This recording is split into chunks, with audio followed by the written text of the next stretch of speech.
Do you have an Atoto X10 infotainment system?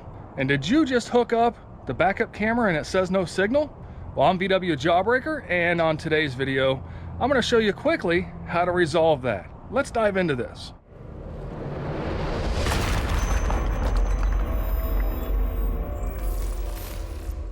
So if you look at what you have the backup camera, a cable, and then an adapter to plug into the back of your infotainment head unit.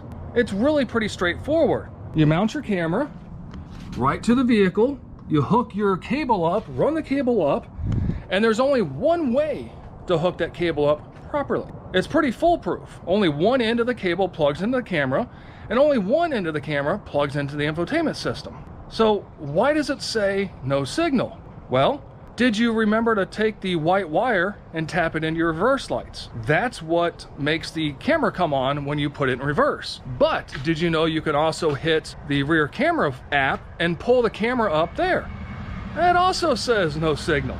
A couple quick settings I think you need to know about, and it'll work flawlessly. So here we have my 1976 Volkswagen bus that we installed all of this equipment into. And if you go right here to your head unit, there's a couple settings you need to change. So if you hit this, scroll over to your settings, then from there, you go to the little cog right there, go to reverse. Your rear camera is set up for rear camera, but if you need to put it to rear camera record, and that's it. You go back.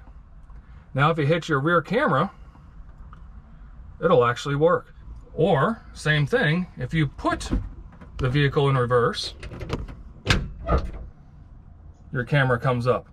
So either way, again, put it in reverse, or you can hit the app and view it that way.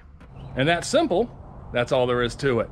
So if this video helped you, do me a favor, leave it a like, comment down below that it helped you and maybe where you're from. Until then, guys, be kind to one another and be good.